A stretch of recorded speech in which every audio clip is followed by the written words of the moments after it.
I'm pretty sure, yep, we're back. All right, you're getting 2 videos at this point. Any questions thus far? This is still, I assume, hopefully relatively straightforward. Questions will, I think, start to come. All right, so you will then, once the second speech is done, transition into the party introductions. What you want to explain here is this is the party's opportunity to tell their story freshly. So don't assume that everyone knows what's going on. The reason for this is, in the real world, most disputes come about because the parties just fundamentally misunderstand each other. And there's a lot of times where just they will hear for the first time their opposing party explain why they're there, like, oh, that's what your understanding is? And it can be very transformative on that respect. The other aspect of it is, as a mediator in the real world, you will maybe get 2 to 3 pages of mediator briefs explaining it, which is enough to, get your feet in the water, but not enough to let you swim. So you need to hear the story from their perspective. Cynically, for this competition, you will only know the general facts of the problem. You will not know what has come up in the confidential facts. So as a mediator, it's very important that you actually get as much of the story as possible there and then. Now, it's equally important as an attorney-client, to use this as an introduction that you would do in any normal negotiation. Now, everyone took the class Clint teaches in the fall, and I assume he talked about introductions, which is, like facts with context towards some sort of an outcome.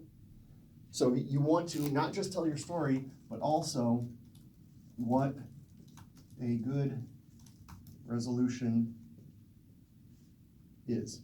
So again, not necessarily specifically to each of the positions, but broadly what is true of it. So, something along the lines of, it will give me the financial security that I need, or it will see that restitution is done for the harm that I caused, or we'll make sure that no other family has to endure what my family endured. What is the broad interest-based goal that you are trying to achieve? So, as an attorney and client, we want to be prepared to give that information, even if the mediator doesn't explicitly prompt us. If the mediator just says, okay, now please give your introduction, that's what you want to do. But as a mediator, you want to do a good enough job of explicitly prompting them to do this, that they give you the information that you need.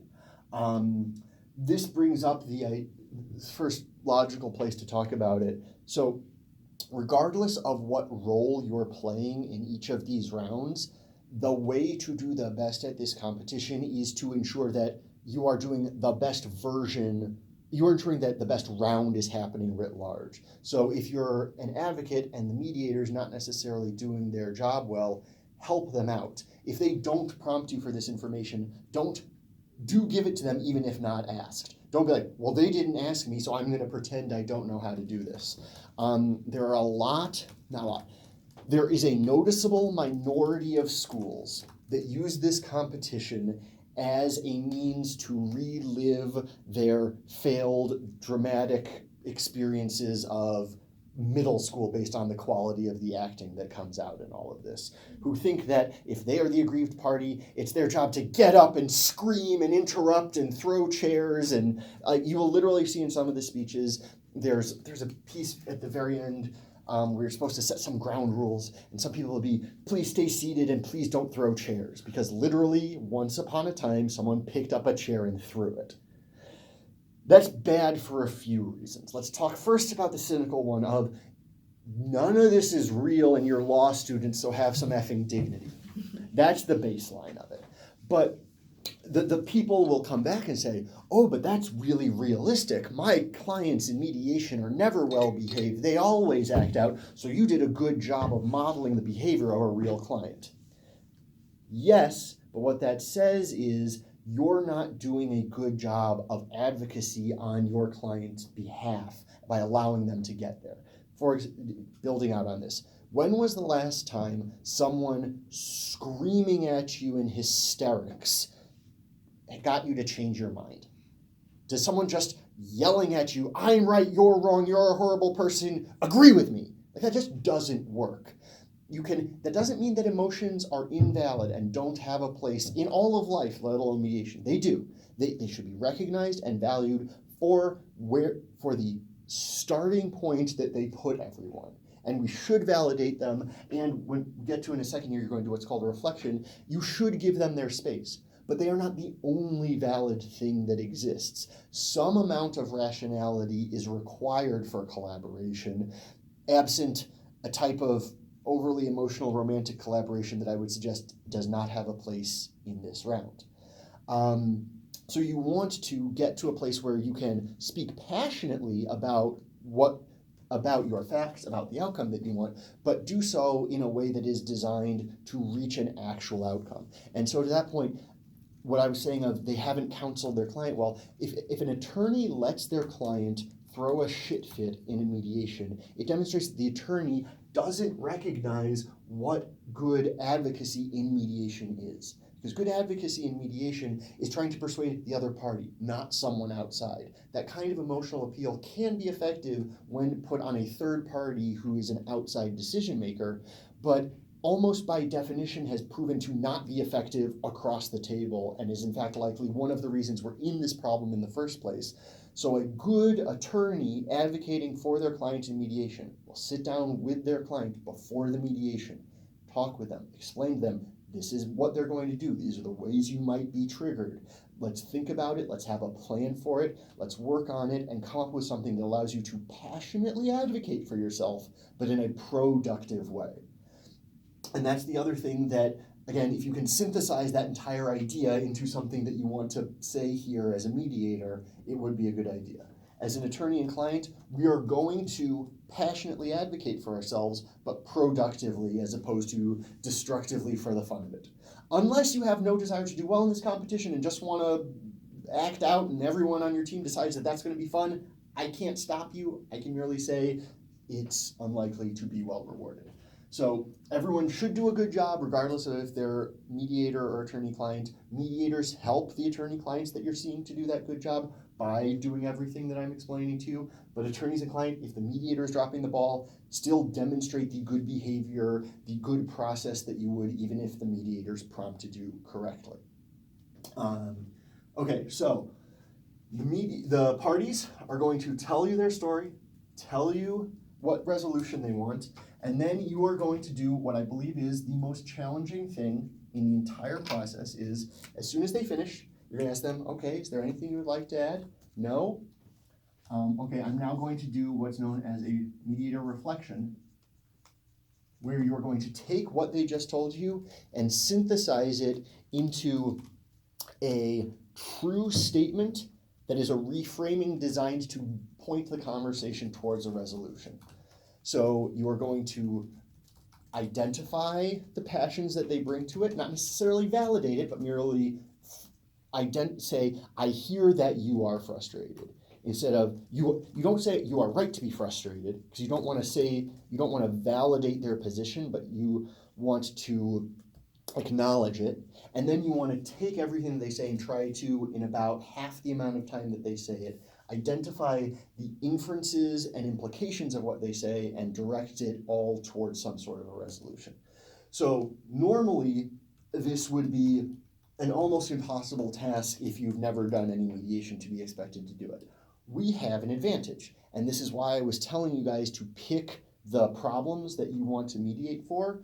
We know at least what the general facts are for these problems, and we can guess the direction that they're going to go, and based on that, we can come up with a broad enough menu that it's unlikely anything new will be introduced in the problems, so you can just come up with 120 ideas of what it's going to be, hear the correct 45 of them, and know what your reflection is going to be based on that fact. Now, you don't want to be putting words in people's mouths. You have to actually hear the things that you've identified that it could be. But because you can do a lot of that work beforehand, it means that you don't have to come up with new thoughts at the table. You just have to identify it and put it into your pre-packaged set of ideas and then cogitate that out. So and it's just immediately afterwards. It's not, all right, give me a minute or two to think about this. It's just, thank you very much, let me go into my reflection. Do you do it after each one or after both of them? After both of them, but this is a good clarification. Each mediator only does one reflection for one party. So this mediator reflects your side, and then this mediator reflects this side. That's one of the things that you want to agree on in your co-mediator checklist. Who's doing which, and what's doing what. Two other things that I jumped a little past. The first is which party goes first or second. There are in mediation the requesting and responding versus plaintiff, defendant, whatever. As a general guideline, the requesting party gives their introduction first, the responding party gives their introduction second. Because you need to be seen as neutral to the parties, at any point where you have to make a decision that one person does something first, or that anything that could be seen as privileging one party versus the other, you have a good benign reason to make that choice. It is tradition that the requesting party goes first, and that can be your reason. And it makes a certain amount of sense because they're fundamentally the people who want to disrupt the status quo. So they probably have a more compelling story, whereas the other side could just say, I don't know what the problem is, they're the ones who are making me be here. When you say requesting, you mean the person who's like bringing the dispute Yes. currently, or like the person who originally brought whatever dispute brought them here? Like if it's an appellate thing or... Yeah, so it's generally the person to the left of the V, if that makes sense. If there is some sort of procedural process, it's the person to the left of the V. In some cases, it's not completely clear who the requesting or responding party is. I think at a minimum, the confidential facts will say so. And when you're doing these party intros, that's just what you want to get, is who the requesting and responding party are. They should know the answer to that. We can look at the problems, and if we identify one where it's just going to be hard, we'll raise that and have a plan to attack it. But there's even a level of, there are two levels of anal retentiveness that attach to even that point of, some people care whether requesting is on their left or their right, and whether attorneys are closer or further. It never really bothered me one way or another. Make your own decision as to whether you think it actually matters if the attorneys are sitting across from each other and they're closer, or your clients. The people who seem to care about that seem to want the attorneys between the mediators and the clients to be sitting across from each other because they want to protect their client. Okay, sure. Cool. Good for you. So you generally want the requesting party to go first. The other thing, just to talk about briefly, we're not going to spend a ton of time in terms of how the advocates should approach this. And if you have your own preference for how to do introductions, feel free to use them. To my mind, there's utility in the client tell the story, because they theoretically were there. They know the story better than the attorney, and have the attorney talk about resolution. In theory, an attorney has seen more situations like this and has a better idea of what an actual workable resolution is. Both people on the advocate side should do some amount of this introduction, and that is broadly useful. Again, if I were the mediator and I were doing this piece, not necessarily in the speech, but once we're actually at the party intros, I might suggest something along those lines, but certainly allow them to do whatever they want. As a real life practice point, people are less prepared for that level of thing than they will be here. Here, most of the competitors know these dance steps because, spoiler, they have to make their own mediator speech. So they'll have thought about all of these things. So, a lot of the information you'll be telling them, they'll be like, yes, thank you, I knew I was about to do that. And certainly all of that should be going through your mind because you'll know all of the steps that you're supposed to take. That said, there's, especially at these big INADRs, there's, always the drunk team from Europe who shows up and doesn't really know what they're doing. And it's just sort of like, yeah, we're here to have a good time. Oh, that's how you want us to do it? Cool, we're down. There are enough people that it gets all types. I have yes, a bigger, higher level question. Always. So you said earlier at the very beginning that you can advance not just as a mediator, Uh-huh. but as an advocate. Yes, attorney-client pair. So why do we only focus on the mediation, like mediator part of it? Is that like you get more points that way? No, so 3 reasons. One, the amount of time that we have to make certain amount of prioritization. 2, most people at least have some level of training in negotiation, but much, much less on mediation. But the most important one, the one that overrides all of that, is being a mediator, being good at mediation necessitates that you can see the negotiation that's happening, figure out how to do it well or better. And if you can take that skill set and then apply it to yourself when you're negotiating, do you ever see The Matrix? You'll be seeing the code and so be like, oh, this is what I should do. So it has a trickle-down effect that just doesn't necessarily work in the reverse. Okay. When we do the spars, it'll be mostly focused on the mediator, and I will call out specific negotiation things if they rise to a level of this needs to be corrected. But in general, by learning and thinking how to mediate, it just makes you be a better negotiator. Okay. And then there's a client in the room as well. Yes. And are you evaluated as a client? You are evaluated as an attorney-client pair. Okay. So And are you with your yes, fellow? yes, you are with your Okay, teammate. so we could be okay. In fact, you will be. You will. You will not. Okay. You will not be. Starting to understand. The two of you will not be together. You as a client, you as an attorney, and then you as a client, you as an attorney. You will be the client for one of your teammates, and then the attorney for the other of those I see. teammates. So the only time you're separate from your team is when you're a mediator. Yes, ma'am. Otherwise, like, Otherwise, Okay. it's just. But it's also just the two of you, and you are always separate as your mediator, and there will not be another Berkeley student okay. in the room. So I don't have to worry about like you like screwing throwing them a up. chair. No. Do you? Again, I can't stop you. I have no sticks. I merely have carrots. Okay, but like we have an understanding as like, Yeah. okay. So you're Yeah. gonna behave appropriately. I'm like, what am I gonna do if like a random person just starts going crazy? It's been better, and at the bigger international competitions, people tend to behave better. Okay. It's the smaller regional ones where I've literally heard people in the hallway during a break say, all right, our strategy is we're going to keep yelling at them for the next 35 minutes, and then at minute 48 we'll make a big concession, okay? Good, go. It's like, what do you think we're doing here? There's no principle behind that. It's just an arbitrary decision that you're making. Okay, but thank Yeah. you for clarifying. No, absolutely. I And- feel and- like I now understand what's happening. Please, always, if there are any questions about anything large or small, interrupt. I much rather. Yes, I ma'am. have another Please. question about so when we get like confidential facts or whatever, what's the timeline and like how long do we have to Yes. prepare with our co-mediators or with our attorney and client Yes. person? So the way the rounds will work is we will all gather in the top floor of Loyola Law School. It's a big open room that can fit, all 200 people who are there between the participants and their coaches.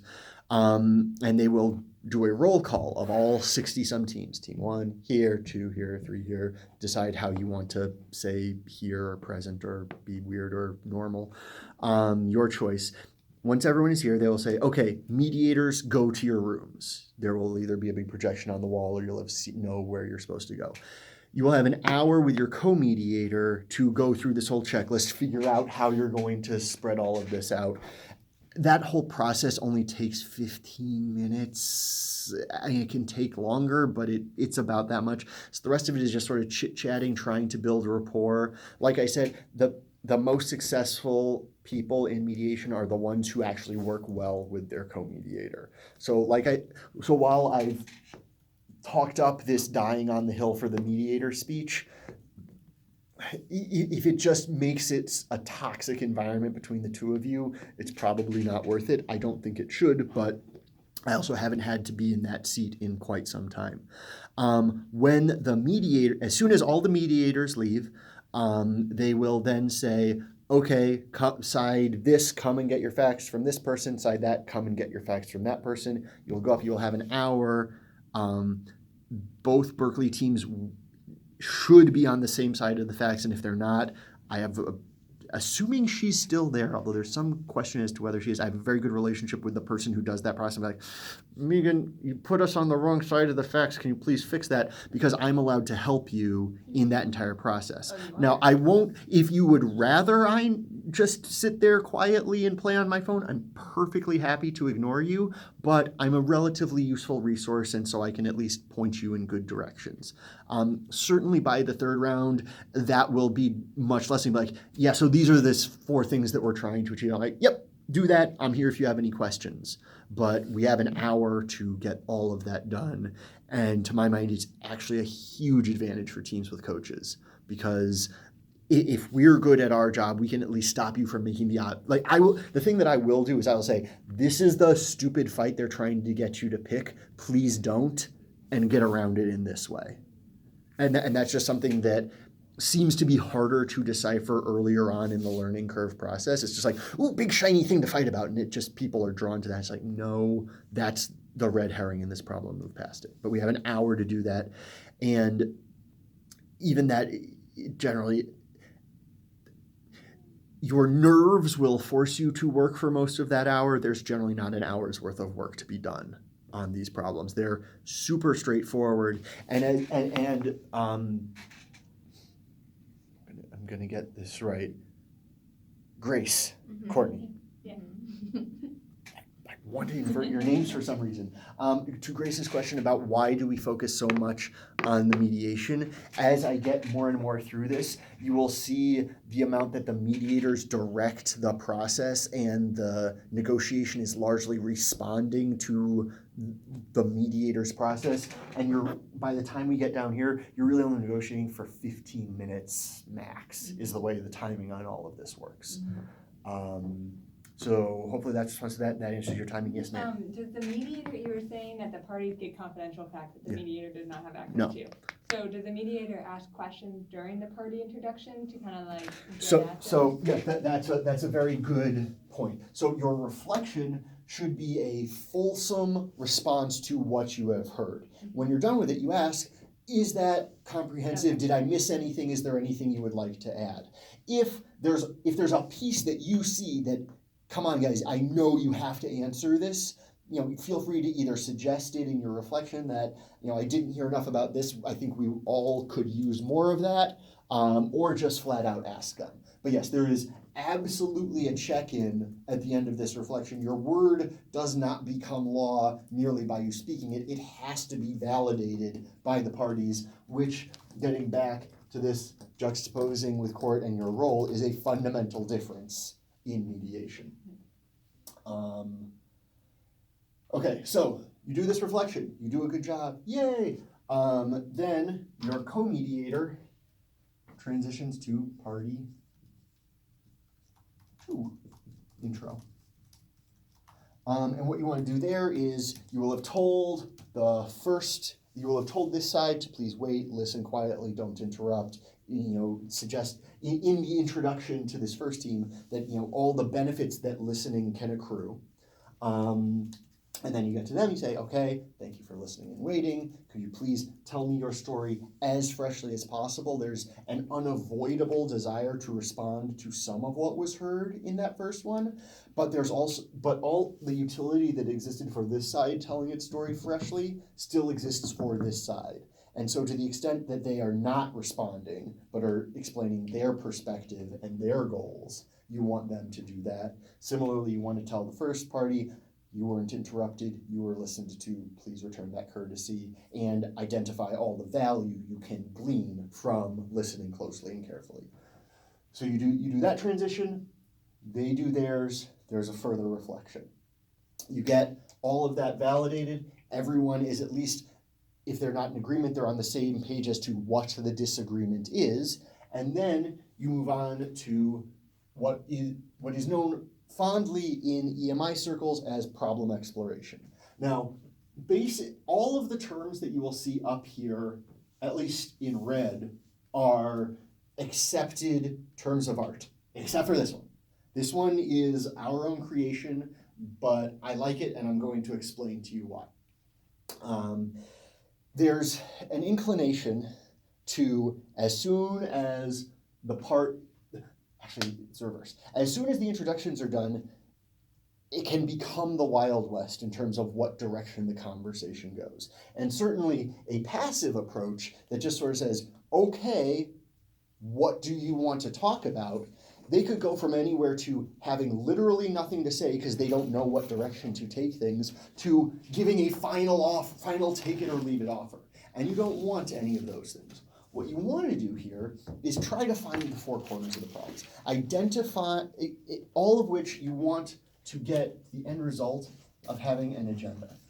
And really all an agenda is a set of issues that have been framed and prioritized and agreed to by the parties. And so the importance of that is it's going to set up the rest of this conversation very nicely if you can get the parties to agree to an agenda. So that's going to require some degree of information gathering. But the reason I don't call it, you wouldn't want to call this portion information gathering, is it has a defined goal of reaching an agenda. You also don't want to call it the questioning period. For a mild digression I'm going to take is, I would argue that questions are actually one of the most ineffective means of gathering information available to you in this process because it requires a lot of things to go right. You have to know what you don't know. You have to know how to communicate what you don't know. The other side has to understand what it is that you're asking. They have to be able to communicate their understanding, and then you have to understand what it was that they said back to you. That's a lot that has to go right for you to get the information you need. I would argue that it's fundamentally a more passive approach. It's a, please help me, please give me the information that I think I know what I need, but you're not driving that conversation. I would argue that it is much more efficient to gather your information through proposed solutions to problems. Go through a full syllogism of saying, I've heard from you that this is your perspective on what's wrong. This is my perspective on what's wrong. And so here is my solution to that set of issues. Doing that demonstrates affirmatively the shape that you think the problem exists in and also puts a solution on it. And it takes a ton of the guesswork out of gathering that information because whatever response you receive back will fill in all of those gaps that you didn't even know were there. So it forces people to do a better job of giving you the information that you actually need, but couldn't necessarily figure out the exact right answer to get at. So for that reason, that digressive reason, is why we don't necessarily call this, the question and answer phase. And then finally, you want to, when you explain this phase, and there is a transition that I will get to in a second here, you want to explain it as having this goal of an agenda. And you want to do that for the following reasons. In the real world, where people can take the conversation in a wide variety of different directions, having an assignment, having a target will help focus their conversation. It will allow you to say, when they start giving offer and counter offer immediately at this point, thank you, that's helpful, but it's not necessarily what we're shooting at now, and there is a method to our madness, and that offer will probably be more usefully served later. So it gives you this guiding tool to help bring the conversation onto the track that you want.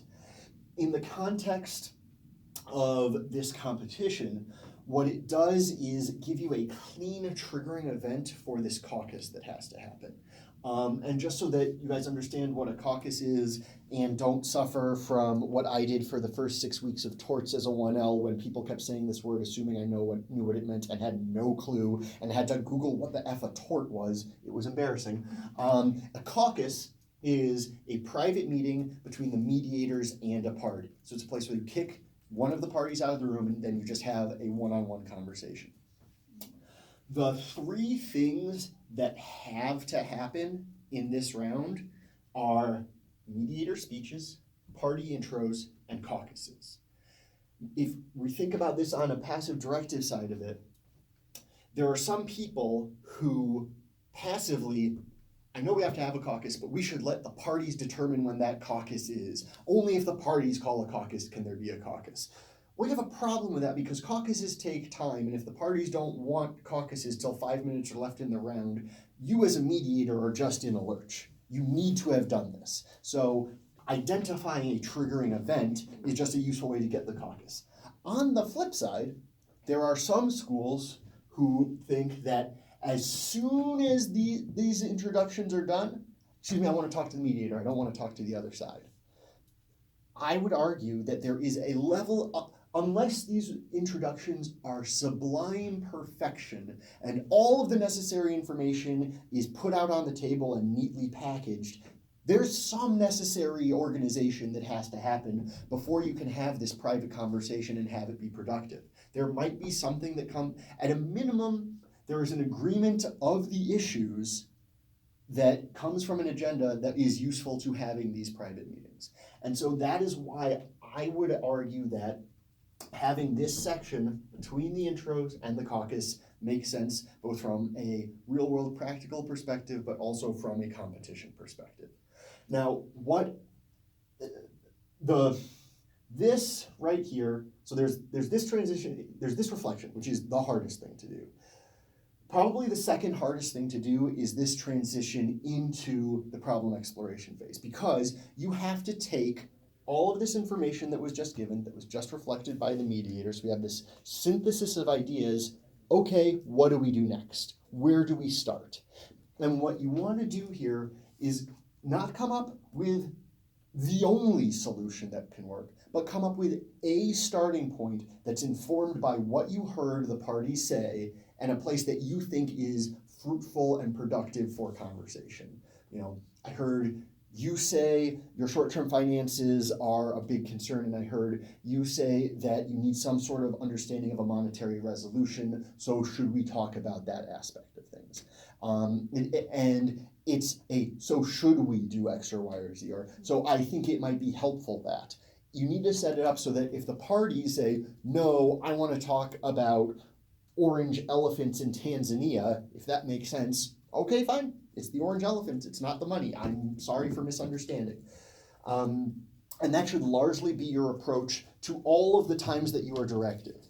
You are suggesting what you think the right answer is, but if they firmly believe that you're wrong and they're right, okay, you can lead a pig to water, you can't make it drink. So you have to come up with what this idea is, and with your co-mediator, figure out which one of you is going to do this. I would probably try to grab that one for myself, not only because it's a really good opportunity to demonstrate a level of mastery over the discipline, but also because you're setting up a lot of the rest of the conversation, and I just don't trust someone else to do a good job of it. So what you're doing in here, while the parties are going back and forth, and as parties, certainly if there's any information you need, if there's any clarifications you have from the intros that you got, if there's any information you need to deliver, please do that in this section. As a mediator, you should, with your co-mediator on whatever scratch paper or whatever you decide to have as a means to communicate, should be working on coming up with this agenda. Now, similarly to this reflection, we can cheat. We know what our general facts are, and we can broadly guess at the 6 things that will be on an agenda and how we would organize and frame them. So instead of listening so closely and having to think of it on the fly at the table, let's try to do the work ahead of time and then just say, oh, okay, it's 1, 3, 7, and 9 from my list. And this is how I want to go forward with my agenda when it's that. And so as soon as you as a mediator can identify this agenda, you let them get to the end of their sentence, and interrupt and say, okay, I think what we've heard, these are the issues that we want to discuss, does everyone agree to them?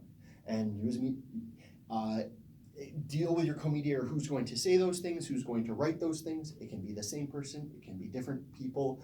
I always had the relatively easy excuse that while my handwriting is mildly legible, it is certainly not the prettiest in the world. And so, would you like to write? And I'm more than happy to let you do the talking or me talk too, but know yourself well enough on that. Also recognize that almost everyone's handwriting is a little bit better than they're willing to accept. It's sort of like your own voice. No one likes the sound of their own voice. Everyone's seemingly a little bit too critical of their handwriting. Wait, so there's a board Yes, the there room? will be, Okay. there will be a whiteboard or at a minimum a flip chart. But Okay. there will be something to write with. And so in the you room. think that the first time to use the board is at this? Yes, Okay. I personally would actually have these red pieces written up on the board, and I would tailor my speech around. I'm a very visual listener. If there's not something to look at while I'm listening, a lot of it can go in one ear and out the other. But if I can see things, it will stick with me for the rest of my life. So I would talk with my co-mediator, I would explain all of that, I would reach agreement that this is how we wanted to do it, and then I would just put the red pieces up there. And then once we got to this point, have someone, write up, okay, so it's monetary resolution, employment status, and confidentiality. Do we all agree that those are the three things we want to discuss? Okay, cool. Okay. And then I also had a question. So beforehand, we'll talk with the co-mediator about what roles we want to take on.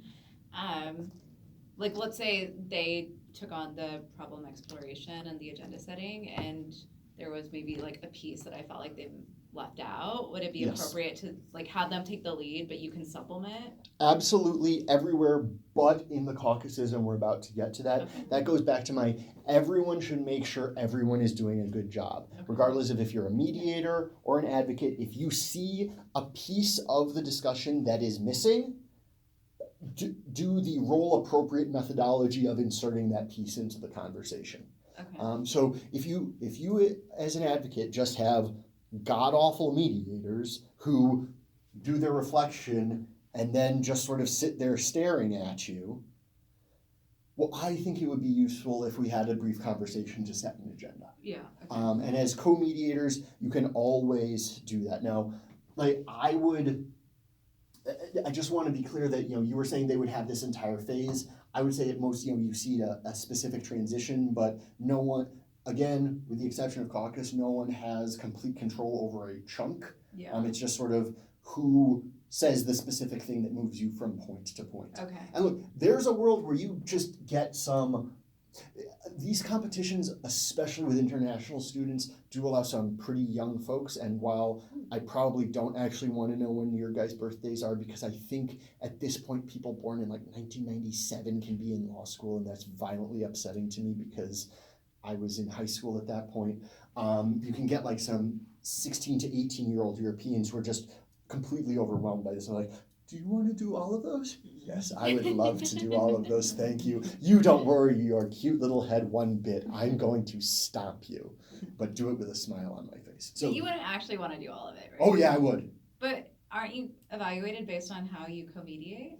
You're evaluated, I think one of the 7 things you're evaluated on your mediator form is how you work with your co-mediator. And I would just say, you do get a chance for self-analysis, I think. I'm 98% certain. And just saying self-analysis, yeah, my co-mediator just didn't feel comfortable, and I felt great doing it. It let me really demonstrate what I know, and I think I know a lot, and it let me help with the conversation. So yeah, if for some reason, if they want to give you more work, you should be able to do the work, and it's a great thing to do. Yeah.